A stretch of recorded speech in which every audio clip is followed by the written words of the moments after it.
Today I'm going to show you an example of how to use the add-on Mail Merge in Google Docs. The first thing you're going to want to do is check and make sure that you have all of your data compiled in your Google Sheet.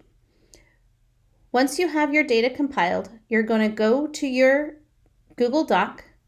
You're going to set up your form letter that you wish to have emailed or generated as a letter, and you're going to then want to insert the fields. So I have my demo Google Docs set up for you, and this is an academic plan for post-secondary information for our seniors. So one of the first things that we're going to want to do is you're going to want to come up to your add-ons, and we're going to open the add-on titled Mail Merge. We're going to click Start. Once it's done loading, you'll have some options on how to set up your sheet.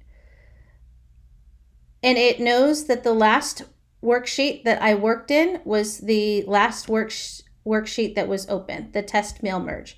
If this is not the spreadsheet that has the data that you need to enter onto this document, you're going to click on Open Spreadsheet, and then you'll be able to select from your Google Drive what spreadsheet it is that you need. But since this was the last spreadsheet that I had opened and it's already selected for me, I'm going to leave it as is. If you have different worksheets within your workbook, you can go here and select the drop-down arrow, and it'll have a list of all the tab names. If you've recently added to your data worksheet, you can just click on refresh and it'll refresh the data that's in the sheet. So the merge field, that I'm going to set these like you would in Microsoft Office.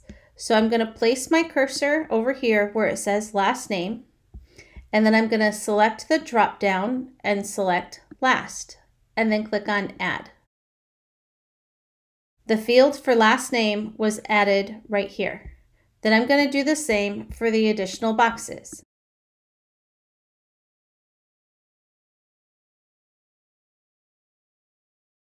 Once you have everything set up and you go through the process of putting in the information, it becomes quite easy.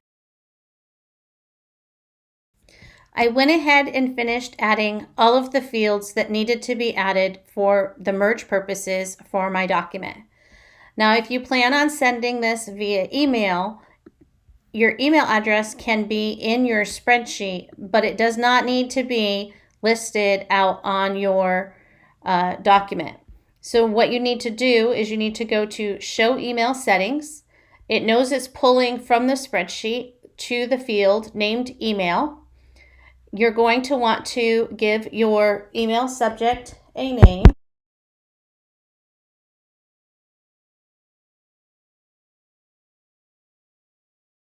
And you're going to give it a display name. So if you wanted this to come from counseling, you could go ahead and type in counseling office, and that'll be the display name that it is being sent from. You can send this as a PDF attachment. The way that it is currently set up is that if you don't select it as a PDF attachment, the entire document becomes the body of your email.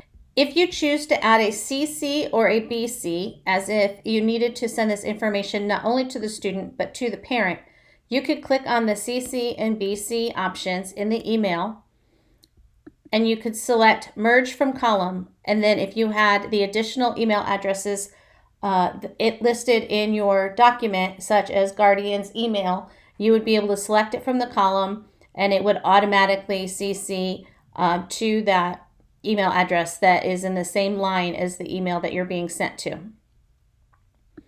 You can change the reply to, so since you have the display name coming from the counseling office, or you're sending this out on behalf of a counselor, you can change this reply to your counselor's email address or your admin's email address, whoever might be answering questions regarding the document that's being sent out.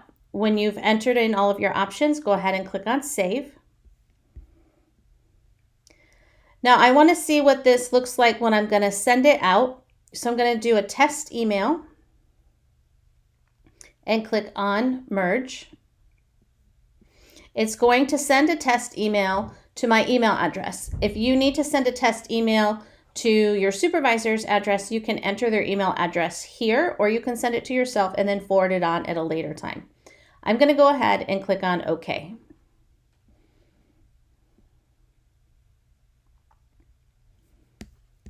It says that the test email was successfully sent to my email address. So when I go into my email, I can see by refreshing that here is my test email. You notice that your images that are in your Google document do not stay exactly in the same spot that they are. So in this case, you would maybe want to send this as an attachment in order to make it a PDF. But it'll have all of the same information that is listed out in the document that would be merged. I'm going to go ahead and close this, and I'm going to minimize this. Down here, you have test email, emails. So if you were to send this out to emails, this will go directly to the email address that's on file as soon as you click on merge. So it'll be sent immediately. You can send it to your Gmail's draft folder, and it's letting you know that there's 13 emails to draft. So if I said, do you wish to continue? Yes. Once the merge has been complete, you would go into your drafts in your Gmail account, and you would be able to review them all individually. I'm not going to continue for my inbox's sake. Or you can merge them to letters. So to merge them to letters, we're going to select letters and then choose options. Because I'm going to merge them as a letter instead of an email, I have some options. The email field does not need to be completed, nor do you need to track the merged rows. You have two options. You can, for printing purposes, I would merge all of the rows into a single file, as long as you know that it's only going to print on one page and you make sure not to set it for double-sided printing. Or you can send them as multiple documents, which will create a new file for every row. The merged document name will be the row number, but we don't want that to be the case. So we're going to make it the ID number. So that way our counselors can look up students by using the student identification number.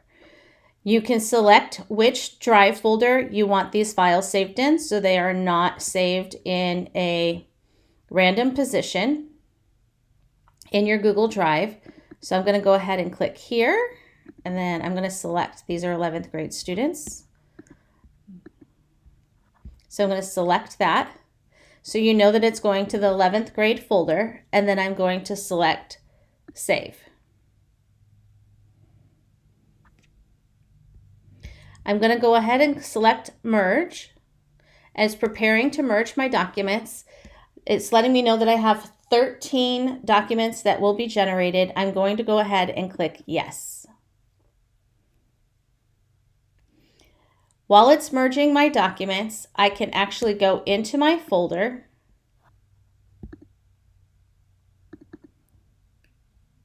and I can see the documents being generated as they come in. All I need to do is make sure that my folder is shared with my counselor or administrator that needs to make any changes on the documents, and select the document to open that has all of the field information in it as needed. Now, as the counselor is finished entering the information for the students after they have met with them, if they needed to add any additional information down in the counseling comments, then the counselor just needs to go to File, Email this file, and then they can send it as a PDF. If you send it as a PDF, then the students cannot change the information that's on it that they might be sending or sharing to their parent. If they wish to just share the document with the student directly, they can come up here to share and then enter in the student's identification number and click as a view only. So you do have other options on how to send it out that way. I hope this tutorial on how to use the add-on Mail Merge was simple enough for you to be able to understand and follow along. If you have any questions, please give me a call at extension 81114.